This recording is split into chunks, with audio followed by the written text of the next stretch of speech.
It's time to hear it from Harlan. Utah Director of Athletics, Mark Harlan, takes you behind the scenes with the Utes, the Pac-12 Conference, and collegiate athletics. Now, here's your host, Mike Legasholt. Hi, everyone. Welcome to the show. Coming up on the March edition of the Hear from Harlan podcast, we celebrate Utah's fourth consecutive NCAA title in skiing. We look ahead to March Madness for women's basketball and Pac-12 Gymnastics. And Jaedyn Rucker of the Red Rocks will join Mark for his one-on-one interview. Well, Mark, a lot to get to. Welcome to the show. Thank you, Mike. We certainly have a lot going on in the department, which this time of year makes it so special, but to be competing for so many big things ahead is pretty exciting. We could spend almost two shows on all the contests. Let's get to it. And, of course, you went out to Lake Placid, New York last weekend. I saw your post on Twitter about the NCAA Skiing Championships, and, wow, what a run for Frederick Landstadt and crew. 4 in a row, and really could have been 5 in a row had COVID not gotten in the way. They were halfway through in first place in 20 and had to get pulled off the mountain. But what another great championship run by Utah skiing this past weekend. Well, it really was, and I was so honored to be able to get there this year. We tend to have Pac-12 meetings on the same weekend with our presidents, but this year, because of we've been meeting so much on the television matter, we were free. So I went, flew overnight from Vegas, got there in time to watch Maddie win her second title on the slalom. She had won previous day before on the giant slalom. Just a phenomenal performance. But it was really interesting, Mike. When I got there, we were struggling a little bit on some points that we had traditionally gotten in other events the day before. Right. We had a skier that skied out, I believe, on the giant. So we were in a kind of a different situation than what Utah skiing has been in for the last few championships, where we tend to, after the first day of cross country, or Nordic, I should say. So it was great to be there and watch them respond to that. Then the next morning, after the Alpine team did a really good job taking a 2-point lead, finally, that was the first time after day 3 of us taking the lead. We did not have the lead the first 3 days. So then we go into the Nordic, 20K, which is where they all line up at the same time. And watching our women went first, and it's hard to really explain in words or even to write it unless you're there to watch the determination of these athletes. We're talking about world-class elite athletes, and they weren't happy with their performance 2 days before as a group, and they were determined to bring out the hammer really, really early. And Novi, it exploded. I mean, this is, I'm told, the hardest course anywhere. I mean, it went up for like 3K straight up. Yeah. I mean, it was unbelievable. I tried to walk it a couple times to see, and I just don't know how they do it. Anyway, it was a remarkable performance. We came in first, third, and fifth, I believe. So then we jumped out to a nice, I think, 27-point lead, and then the guys came home and did a great job. Colorado had a fabulous meet. They were not expected to finish that high. They challenged us. But my takeaway from this team is there's an assumption they're going to win every year. They feel that pressure. They know the history that they're carrying as Utah ski members. Mr. Eccles, part of that program in skiing and the investment that so many people have. And to watch them manage that and win it was just remarkable to be there. And they're just incredible student athletes. And then, typical of a Utah student athlete, we're leaving yesterday and they're all in the airport carrying the trophy and they're doing their online classes. Right as we began the journey home. Some actually had to go to Europe to get back in the World Cup. I mean, it's just a fascinating program, and you can probably tell by the way I'm talking about. I was just blown away by how they respond. And I will say that coaching staff, Frederick, JJ, Miles, Mary, incredible staff, and they deserve all the credit. But pretty cool to get another national championship here, the 16th for the Utes. Yep, 15 NCAA. They also have an AIAW Women's Championship back in the early days of the women's program. But I'm glad you were there. We hosted last year up in Park City and Sotra Holland to see our women Nordic racers get out in front of the pack. And basically it was a 3-person deal with those 3 same this year. But they are world-class caliber athletes. You're right. The difference is we had that meet going forth. Yes. We had it. We didn't have to finish. They had to finish in the top 5, 6, 7. Yeah, they had to, and that was different, and they responded in a in a huge manner. Yeah, 50-year anniversary of Title IX. 4 Utah women win national titles. They swept the podium or the individual titles there with Madison Hoffman winning the women's slalom and giant slalom. Nomi McCabe, as you mentioned, the women's 5K and 20K Classic. So great championships. Again, they're 16th, and congratulations to Frederick Landstedt and that crew for winning another national championship.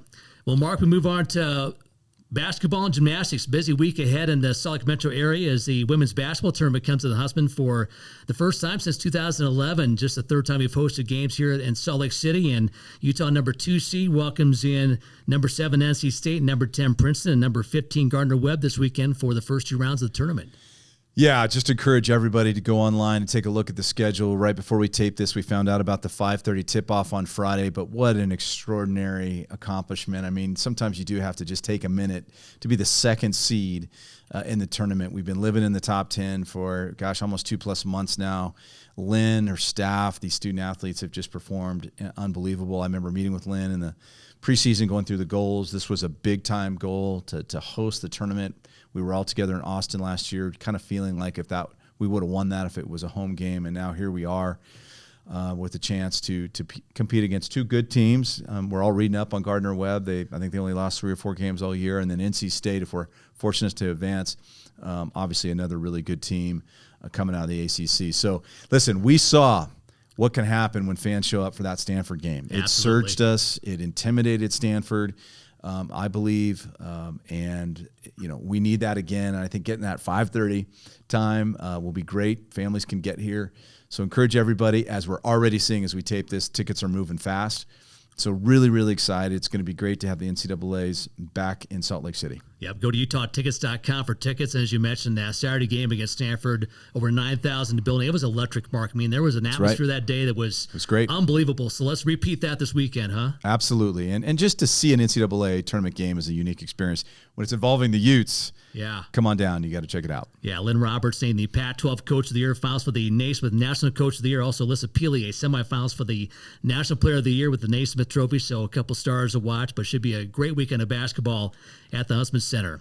Well, Mark, across town at the Maverick Center on Saturday, the Pac-12 Championships take place for gymnastics. That 8 teams come in. The top 4 go at night at 6 p.m. Utah is there in that session with number 11 Oregon State, number 7 Cal, number 4 UCLA. Utah ranked 5th. So as it turns out, the top 4 teams that tied for the Pac-12 title are there in the same session on Saturday. Yeah, let's break the tie. It's as simple as that. That's what I texted Tom after I know what he would say was a difficult match, but I thought that, or I should say meet, I would say that, coaches don't talk about injuries, but I think as I evaluate and look at stuff, I mean, my gosh, we've really had some tough injuries with the Red Rocks down the stretch, but so many girls have stepped in. We've had some great performances. Oregon State, at their place, that was tough. But now we move forward. And again, what a weekend, as you just described well. Really pleased the NCAA, kind of per our request. I don't know. Sometimes they listen, they don't. But to have the women's game go Friday, and now all our fans can just go down to Maverick and watch this meet on Saturday and really celebrate these 2 incredible teams as they both enter the postseason. And as far as gymnastics goes, I'm confident we're gonna see a really, really good Red Rock team. Yeah, this team has an edge, as you know, and a lot of pride in the line, and they go as a number 2 seed, kind of a unique situation for them. But yeah, I agree. I think we'll see their best coming up on Saturday at the Maverick Center. Again, tickets are on sale. Come out there and enjoy what has been a great atmosphere for conference championships for gymnastics. Yeah, absolutely, and I think that we're going to see other fans come out, when so many places had the co-championship banner. I think we're going to see. So let's make sure we continue our dominance, both in the gym, but also in the stands. All right, Mark, men's basketball wrapped things up at the Pac-12 tournament last week. And, year 2 for Craig Smith, they more than doubled their league win total from last year. They got the 10 this year, 17 overall. Kind of a building year for Craig Smith. Just your thoughts on this program as it enters the offseason. I thought it was a really fascinating year, right? I thought the way we came out of the gate was really exciting. We had a full squad of guys that were, some had returned, obviously, from the year prior, mixed with what I think will prove to be a really good freshman group and some incoming students. And maybe in one regard, we outperformed a little bit, right? To come out 5-0. In league play, which we hadn't done in a long time. And so I think expectations went up, including mine. And then we just got hit with a lot of different things, particularly the injuries. You know, we don't like to make excuses here. Craig certainly doesn't. I know the team doesn't. But, you know, getting Gabe, you know, hurt for 5+ weeks, and then when Raleigh went out, and then Marco was really just toughed it out, along with the fact that we were really in a backloaded schedule situation. Again, no excuses. So as the season ends, what I always do with our coaches is we sit down and we talk what went well, what didn't go well, and we try to make sure that our partnership between Craig and I is as strong as ever, making sure he has what he needs, and I think that process will begin here shortly.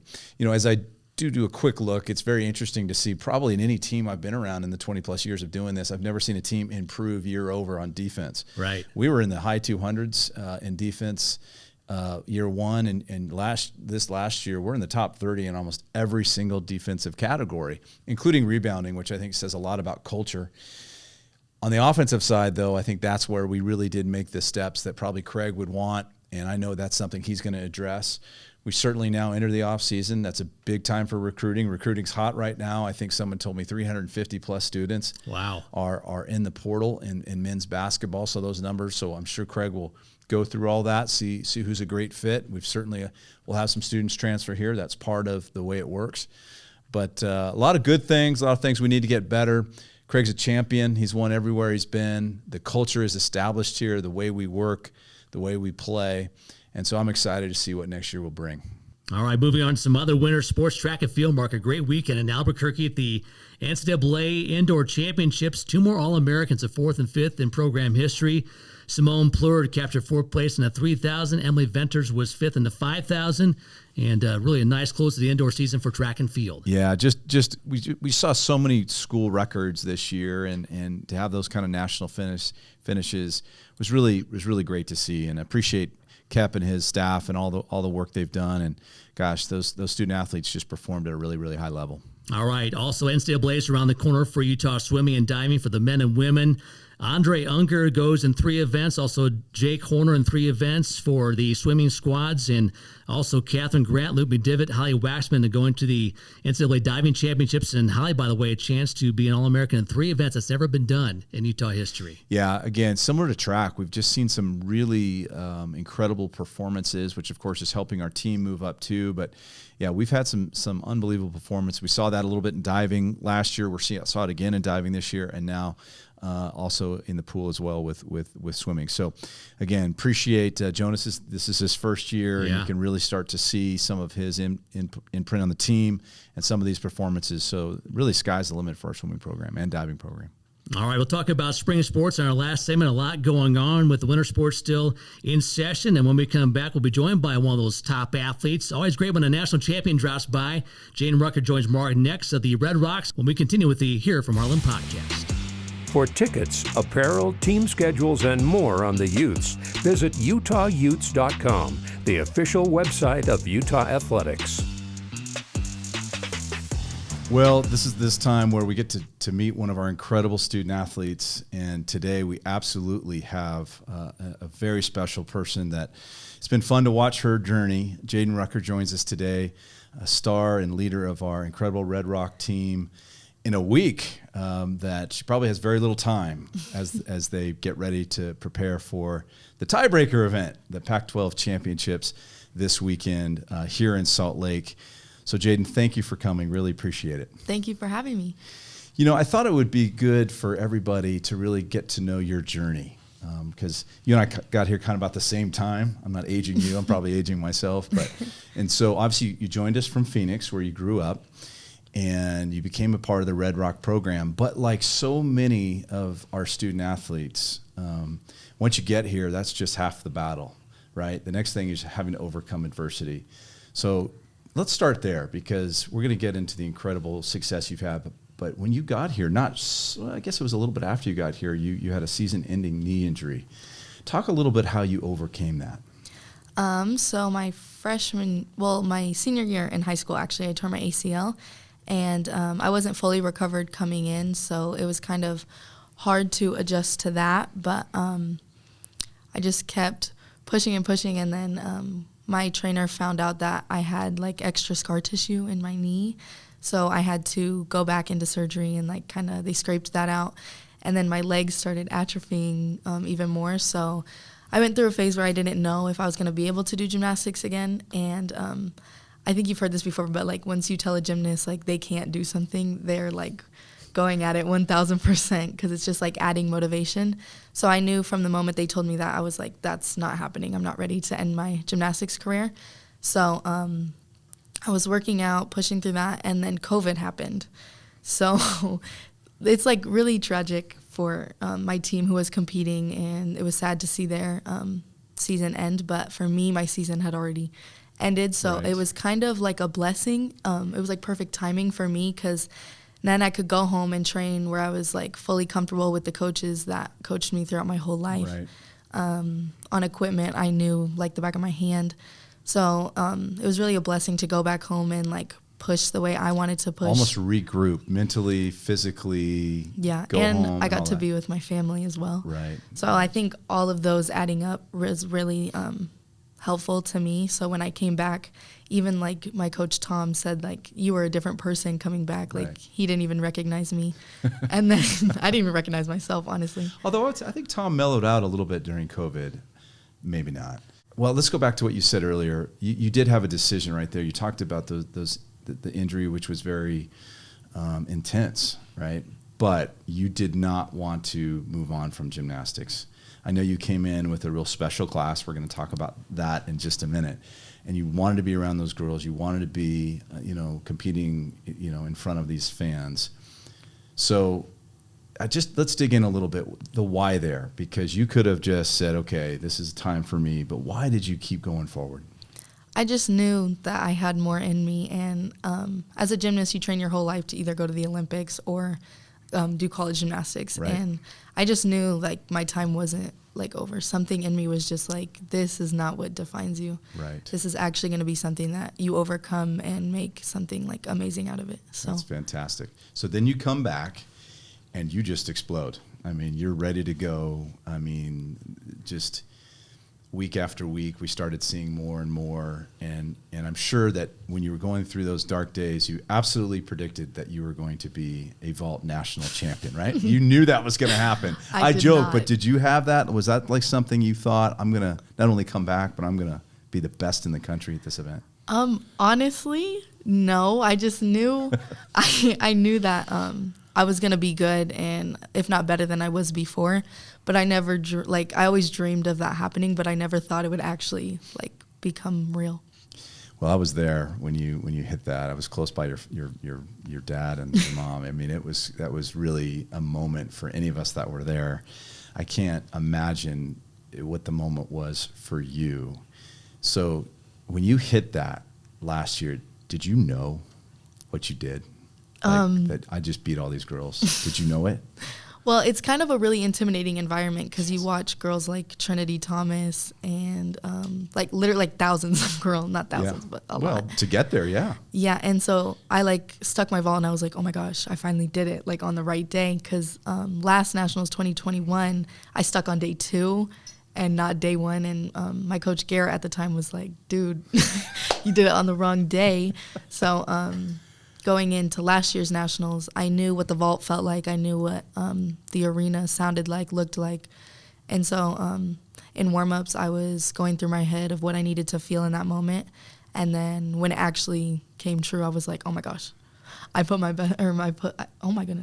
myself in the best position. Yes, you did. To maybe be able to get a title, and then it happened. So. It really did. It was just remarkable. I think also, we're talking a lot about, obviously, because I'm sitting here in front of the defending national champion in that event, but also your floor and how it has evolved. I mean, it is such a spectacular performance. But there's a joy there. I know some fans that will always talk about your smile, just the way you present yourself on the floor. Is that how it's always been when you're doing gymnastics, that it looks like you're just having a blast? I've always just been somebody who likes to be fun, like have fun and just enjoy myself. Who you are Monday through Friday. It's the same thing on the floor, right? Yeah. That's kind of my take on it. There's just a joy to it. I mean, the gymnastics and all of that and the passes are just stunning. I mean, you really put yourself out there, by the way. Thank you. I mean, you're flying around, but there's just a certain joy to it. Well, let's get off the mat and we'll come back to that. So kinesiology, you've been studying that. You're wrapping it up in May, correct? Yes, I am. So on that particular topic, so we had senior night the other night. I did not know. They kept it from me, this little announcement that was going to be coming out. Maybe because they thought I'd say something, which I have a history of doing sometimes. But I was down there handing out flowers, and I realized we were out of flowers. But I knew you guys were still coming. I turned around, I saw you three, and you guys were looking at me, and then I saw the video. So let's just talk about that. I mean, you had to make a decision after you got injured, am I still going to do this? And then now fast forward, I can't believe all of you guys are coming back. I am so excited. I mean, I was hoping. But talk about that decision and the why. So I thought about it throughout my whole career, but this year was obviously the time I thought about it most. And I just came to the conclusion that I just wasn't done here at Utah. I feel like I have a lot more to give. And I was talking to my dad, and he was like, why don't you stay in a safe environment where you can continue to build and grow as a person, where it's safe, instead of like throwing yourself out in the real world. So I feel like... It's true. Good advice. I feel like it's best for me to stay here, and if my body allows me to be able to do what I love for just one more year around the people that I love most. That's just great, and I think it says a lot about you. Great advice from your dad, who was a student athlete, a track athlete at Arizona State, who probably understood that those days were some of the best of his life. And to come back, so you'll graduate, so you'll be competing in after you graduate, which we've seen so many of our students do. Another blessing, COVID, same sentence, hard to, but truth. I mean, we've had so many incredible students on our football team, basketball. We're just seeing a lot of that. So good for you for being like that. So here we are. This is postseason. It has finally happened. You guys obviously competed in Corvallis over the weekend. It wasn't the best meet, but man, you guys are managing a lot of different things right now. Injuries. I'm sure there's a few teams in this league that think they're going to get the Red Rocks this Saturday because of all this. So without putting any bulletin board material on, what's the team's mentality knowing you guys are going to be hunted on Saturday night at Maverick Center? Yes, we lost to Oregon State last week. We are going into Pac-12 as a second seed, which is not something that's new to us. 2021, we also went in a second seed. Bars is a really good event for us, so we'll start off strong and then go to our strongest event, and then go to floor, which is also strong, and then vault, which sometimes we struggle on, but I think we're really good in high-pressure situations. So I think the layout of the meet and what order we're going in is actually really helpful to us. And we're just going to go out there and do what we normally do. We're training in the gym. We're putting in the hard work. And I think now it's just time to just let it happen. And postseason is the fun part. So now we just get to showcase to everyone what we've been doing. Well, it's great. And then to have the four teams, right, that all tied for the league going at it is going to be a special moment for college gymnastics across the country. There'll be so many eyes on this meet, of course, nationally televised on the Pac-12 network. And I was just thinking, you know, you're an incredible leader of the team. You're a leader in our program. As a female athlete in the 50 years of Title IX, this weekend is really, I was thinking about this morning. I mean, here we have the women's basketball team ranked in the top 10. They're competing on Friday night now. We found out that just an hour ago. There'll be Friday night at 5:30. We've got our nationally ranked Red Rock program on Saturday, and then hopefully, I mean, this is a huge weekend for female athletics at the University of Utah this weekend. It's got to be pretty cool to be a part of it. It's cool to see gymnastics become more popular and have so many eyes on us, and also women's basketball. It's just really fun to be a part of and see the popularity grow. Well, I'm even going to take it a step further because, first of all, you're absolutely right. The tickets that we're selling to come to these events, we're seeing it. I think the gymnastics team was even at that Stanford. I think I saw you guys there. And in the crowd there, your guys' crowds, and then we're seeing these ratings of when you guys compete, when women's basketball competes, it's just going up. But for our department, I think it's raising the competitive level with all the student athletes. Yes. They want to win like you guys are winning. They want to win like women's basketball. They want to win like football. And I could go on and on with these other teams. It just starts to raise everybody up. right? You guys compete in the classroom, you compete obviously in competition, and everybody, which is why I think Utah's having such a good year. I think that's the secret sauce. Well, listen, best of luck. What a week ahead.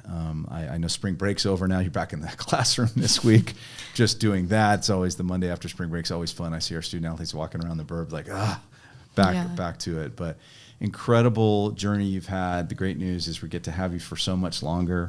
I'm so excited. I know many others are excited. But best of luck this weekend, and can't wait to see you compete. Thank you so much. You bet, Jaedyn. Thank you. Follow the Utes on social media by searching for Utah Athletics on Facebook, Instagram, and Twitter. And welcome back to the show. Mark, as we talk to athletes, a year or two removed from COVID, it's amazing the positive stories you hear from that stretch and how it was such a unique time to shut things down. But Jaedyn Rucker had a chance to go home, kind of regroup as other athletes did, to get away from competition, training, in her case, rehab, and really that kind of got her career restarted. Yeah, no, it's interesting. Jaedyn is just awesome. And I know I say that about all these athletes, but Jaedyn coming in with an injury is always difficult. That's something that's not talked about a lot. Athletes that have the chance to come to Utah, but they get hurt near the end of what they're doing. And then, to get here, and then you got to get your body healed. There's a lot of mental and physical work that goes into that. She's got a fabulous family and a great support system. But I thought it was really interesting how she talked about going home and regrouping. And we know during COVID, and I think we're all going to learn and study this for years to come, everybody handled it differently. But I love what she said there, because one of the mantras in our program was, during COVID, we are going to figure out how to come out of this better than we were. And I think Jaedyn was a real individual example of that. She, was dealing with an injury already going into COVID. She went home, grounded herself, and came back ready to roll. And I love how she said, I don't know if I would have won a national championship as she did on vault last year. But just awesome. And just to have her coming back as a part of that group, that whole returning group, will be really awesome for us. We've seen that potential from her last year at Nationals. Just took that vault on day one. In the early session, the semis were like, does that score hold up? And man, to see her rip that thing off, that was fun. Yeah, and she's just incredible. And she's doing things that are so hard to do and makes it look easy. It's amazing. All right, so Jaedyn Rucker joining us again. The Red Rocks in action at the Maverick Center for the Pac-12 Championships. They compete in the evening session on Saturday at 6 out in West Valley City.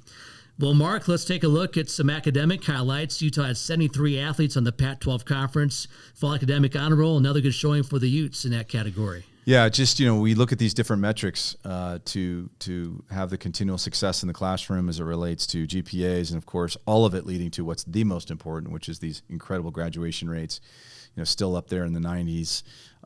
But as we compete at the high level, we have to still continue to compete in the classroom. And appreciate all our athletes. I mentioned earlier, watching our ski team get to the airport yesterday morning, and immediately during a 2-hour delay that we had, getting on the computer, doing all their work. I mean, it's amazing what everyone puts forward and the kind of success they have.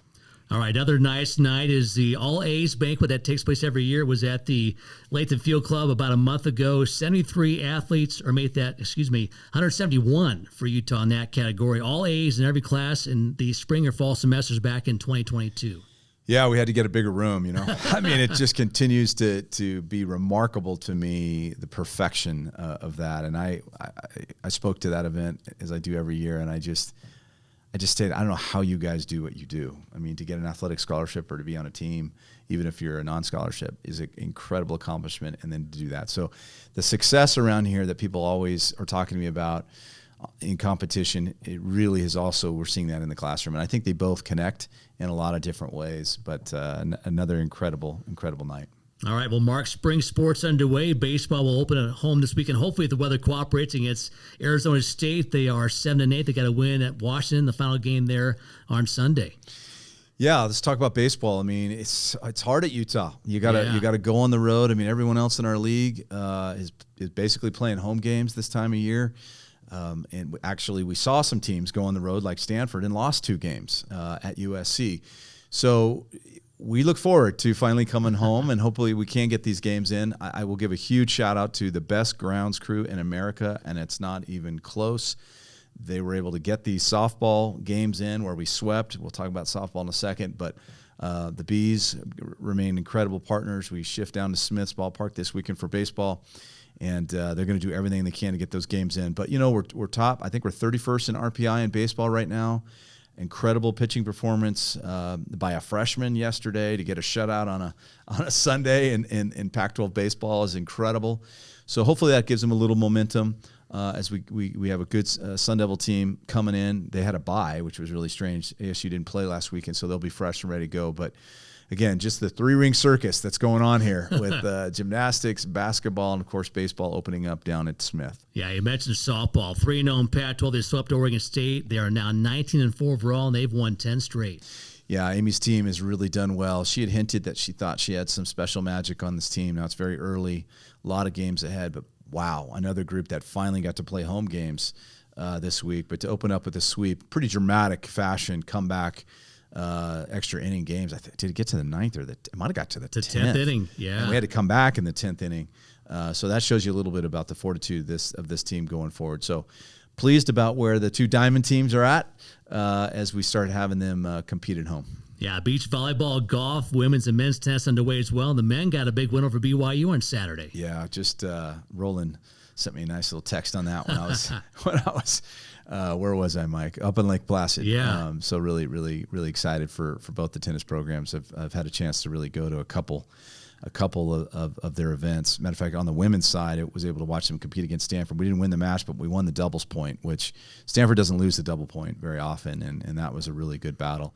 So listen, we're in this exciting time where the winter sports are entering their championship season and then off with the spring sports. So encourage everybody, especially as the weather gets a little bit better, come out, support the Utes. They're just incredible student athletes, and they just love, especially these particular sports.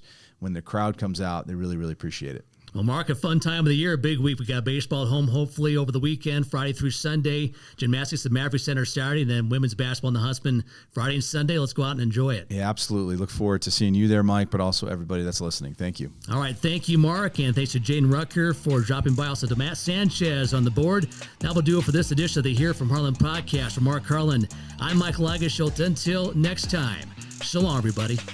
This has been the Hear It From Harlan podcast. Subscribe and listen all year long as we keep you up to date on the Utes, the Pac-12 Conference, and collegiate athletics.